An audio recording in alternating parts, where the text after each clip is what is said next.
What's going on, y'all? So listen. What's going on, y'all? So we are back again for another episode review of Love and Hip Hop Family Reunion. Season 1, Episode 7, We Are Family. This is the season finale.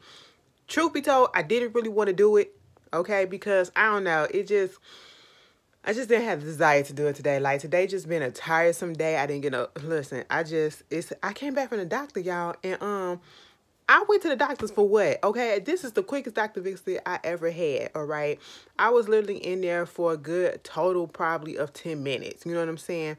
Like, I ain't never been in and out of the doctor's office. Plus, I came there early. You know what I'm saying? It was just a post-op, appointment to check my how I'm healing since my surgery.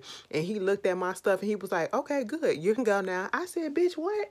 I wasn't even back there for 4 or 5 minutes, girl. All right, you know, everything looking good, but let's get into this episode.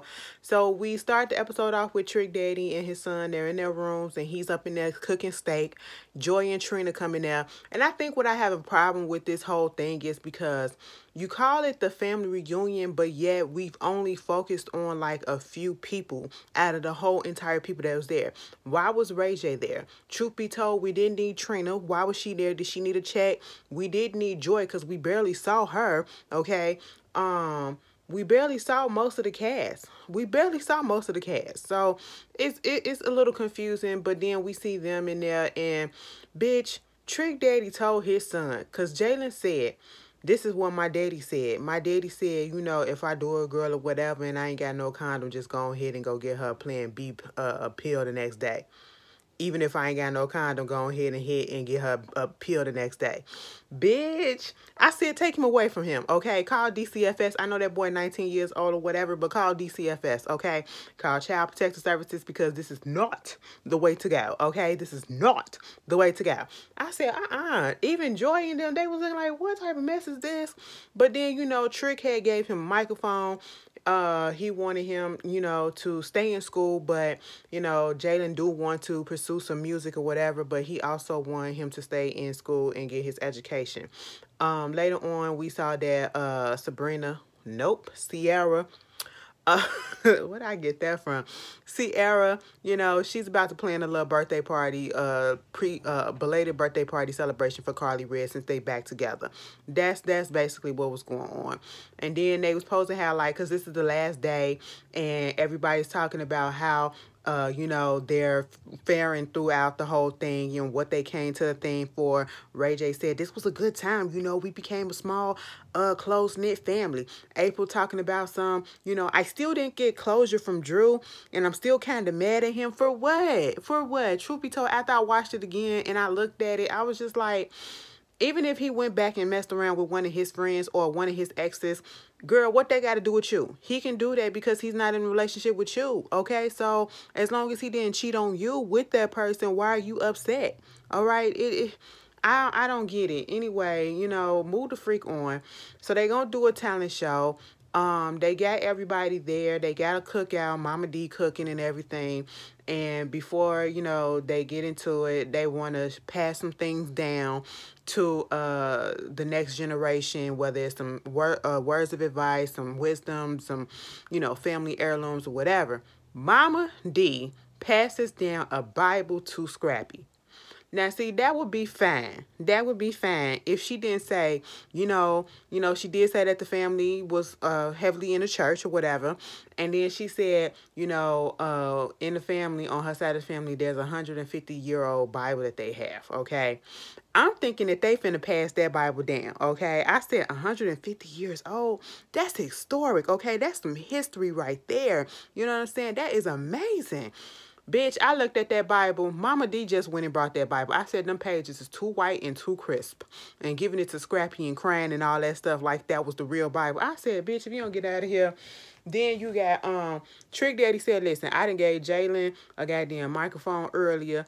I paid for his rent at school. I paid for his college tuition. I ain't giving him shit else. I said, I understand, with your cheap ass, okay? Meanwhile, Judy and Yandisi, they over there talking. Mendici wanted Yandy and Judy to talk, and Judy finally came over there, and Mendici was just telling her, I apologize, and they was apologizing to each other, and they made up, and then he said, I want you two to apologize to each other, to talk, whatever. And Yandy, she's not here for it, because she's like, I've done nothing to this lady. This lady just keeps on coming at me, trying to hurt me. It's like, how much more can it take? I said, girl, just talk that shit out so y'all can get the fuck over it. Please. I'm dragging this out. So basically, Judy apologizes to Yandy. She just basically says that she wasn't expecting all of that to happen, and she wants to apologize. She's sorry for this and sorry for that. I love your family. I love you, and sometimes I do feel like you're pulling my son away, but I have to realize that I need to let go and all this stuff. And Yandy was just crying and saying, it's just because you always make it seem like I'm doing this and I'm doing that and I'm not loyal. And I'm like, girl, here we go again. Okay. This is the same shit that we've been seeing on every season of Love and Hip Hop when Judy been on there. Okay. And, even Yandy said, I'm sitting here looking at the bullshit because this is the stuff that happens each and every time. The apology that comes, and then we start right back over. Okay. We start and do the same shit all over again. So it is what it is. Yandy, she made a blanket full of pictures and, gave a little backstory about how she grew up in the projects, and at one point they got evicted from those projects. They lost some of the pictures, so that's why. Oh, that's cute. I'm sorry. Somebody just sent me something. Anyway, back on track. That's why, she's all about family and want to make memories and stuff like that. And so they hugged it out. Over there with Jasmine and Carly, Carly gave her a teapot that they passed down from their family. I guess it's a family heirloom that's a part of a family tradition because, they have an English background because Trinidad was, I guess, taken over by the English. That's what I'm going to assume because that's why she said English or whatever.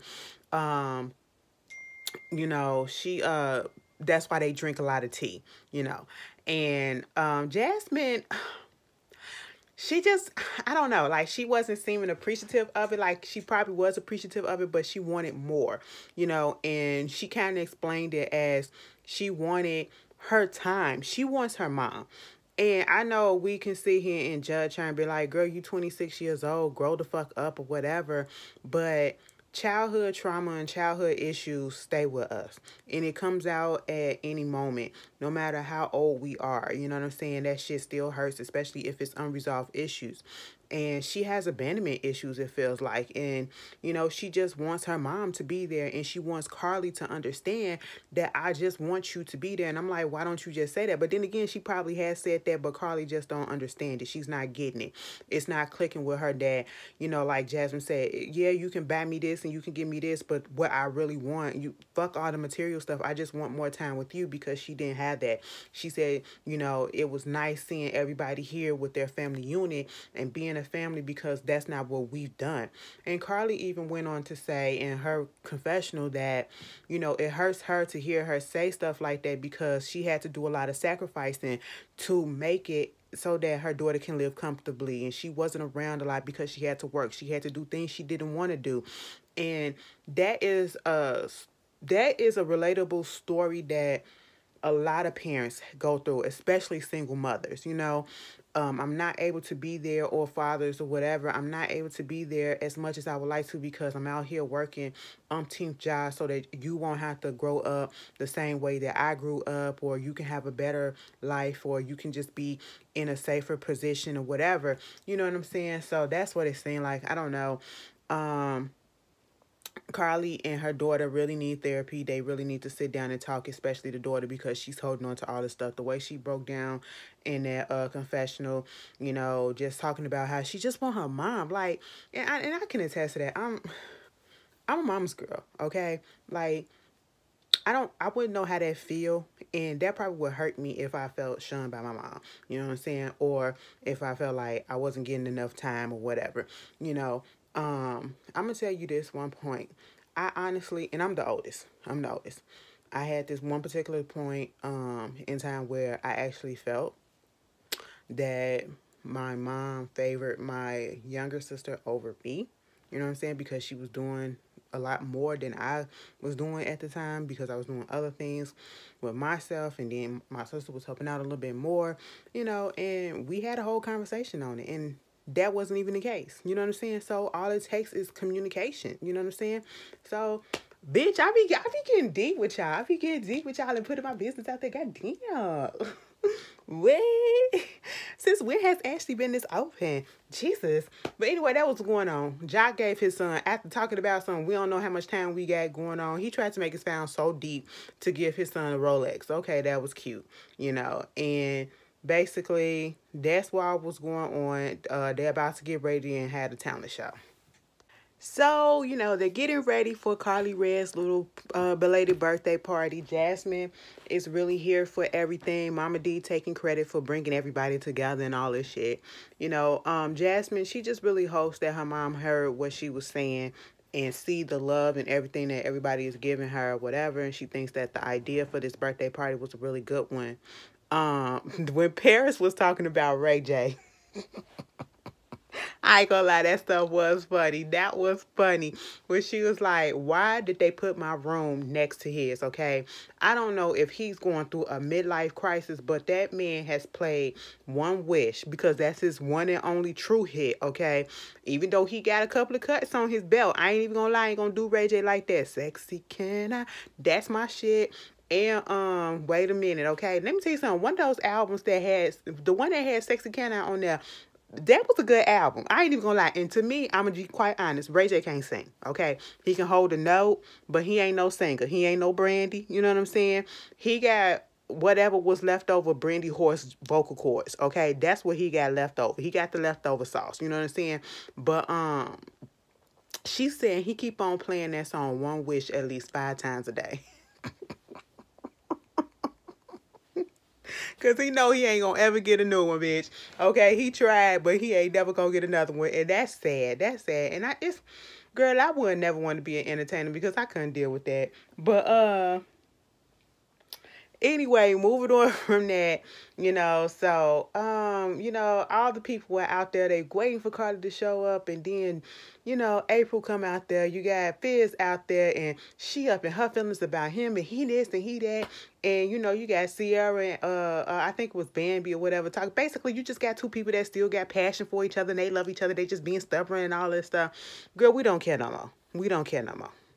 So Carly is surprised and shocked and happy and thankful for the whole thing, She told Sierra she was going to get her back, and, everybody was talking about how this is how you win. I think Bambi and April was talking about, this is the effort that you put in to try to make things right with your friend or whatever. That's a good look for Sierra especially, and hopefully, their relationship flourishes and get back on track, and everything was cool. Mama D did a toast, and Mama D, Scrappy, and Erica, and Bambi, they took a picture together, and, Mama D say all are welcome in her palace, and it is so, like I said, I don't know if I said this before, I feel like I have, but Mama D has did a big change, you know what I'm saying? Because Mama D couldn't stand Erica ass, Mama D couldn't stand Bambi ass, and Mama D was just all the way out there. She has calmed the fuck down in the later years. She really has, okay? And it seemed like she got just a little ounce a bit of more sense now, She's acting more so her age, just a little bit. But my only concern was Carly Red blew that candles out with her actual breath.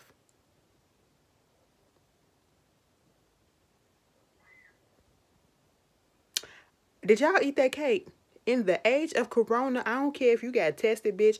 First of all, that's the thing that I've always had when I seen people blow out candles on anything, okay, with a cake or food or whatever. I don't want to eat after the fact that you done put your breath on the cake or whatever.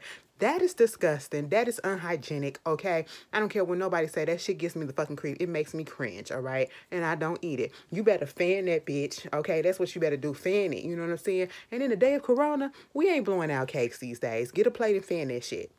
So they get into the talent show. First up is April. April, Bambi, and Yandy, they doing double dutch. Girl, fucked it up until the end. That's all that you need to know. Paris, because she lost some weight. She got her new clothing line. Paris something Sana, whatever. Uh, uh, she get up there dancing to Biggie, okay, you know. Scrappy said, girl, you done lost that weight or whatever. You could get the big girl shuffle. You need to do it like you done lost some weight. Not you all doing the big girl shuffle. I didn't take offense to that shit. That shit made me fucking laugh, okay? I don't know, because it's just the way Scrappy talks that just makes shit funny to me. But anyway, they do that. Mama D get up there and do her first song in that order. Bitch, I don't give a fuck what nobody say. In that order still goes, okay? In that order, in that order, in that order, bitch. Okay, did you see how she was standing up there at the end like this? Like she really did something. I said, girl, sit your ass down. Then you got, who else came up there? Carly Red brought up Ray J to do Romeo and Juliet. And everybody was looking like, what the fuck? You know, she being so dramatic. And then Paris was like, the chemistry is off, but it's them. And then when they started really getting into it, Paris was like, oh yeah, they definitely didn't fuck before. Look at them. You can tell now that they definitely didn't fuck before. But other than that, we get Yandy. It's Yandy's turn. Yandy is nervous. She was like, I done been behind the stage at the Grammys, and I've been every other place behind the scenes. I ain't never want to be in front of the scenes. I'm always behind the scenes because that's where I feel comfortable at. That sounds just like me. I want to be behind the scenes and see how that shit goes or whatever. But she said, now I got to get in front of all these people and do something. Now I'm nervous. Girl, I understand. So Yandy gets up there and she sings or whatever. Yes, Jesus loves me. That's how she sounded, okay? Because, you know, y'all know I can sing so much better or whatever. I'm just saying, don't let me get on here and flex my vocal cords for y'all, okay? But anyway, you know, I ain't want to stand her up too much. You know, Mendici. First of all, Judy, she was cheering her on and recording her, and she was like, I always told her that she can sing, you know what I'm saying? Here go Mendici, you know, whatever she sings and say, you know what I'm saying, she sound good. I always tell her, like, you know, you sound better than most of them people that's out there singing now. They got record deals and selling all these records. I said, that's a man for you, okay? That's a man. He gonna lie to you to keep your spirits up, all right? You know what I'm saying? He's supportive, okay? Even if it's a lie, all right? She can carry a little tune, maybe a little vocal coaching or whatever to tune it up a little bit more. Maybe we can have something, so I ain't gonna throw her out for the count, you know what I'm saying? And then they just doing their reflections about how they feel, you know, Scrappy, how he felt about Bambi understanding her more and all that bullshit, why. They ended with Trick and Trina doing, you know that? That still go. Let me tell y'all something, bitch. They got me hyped when I heard that shit. Let me tell you something. We got some songs, girl. I don't know what's going on with this generation, okay? Because ain't no song this generation that I heard that just get me, ooh, bitch, Nuck If You Buck still get us going. Cash Money taking over for the 99 and 2000, okay? Back that ass up still gets us going. Bitch, in this 2021, girl, get me the fuck off here. That was Family Reunion, because I'm finna go listen to some music, bitch. Anyway, that was Family Reunion. I don't know any fucking way. Y'all tell me how y'all felt about this shit. I'll see y'all later. Peace.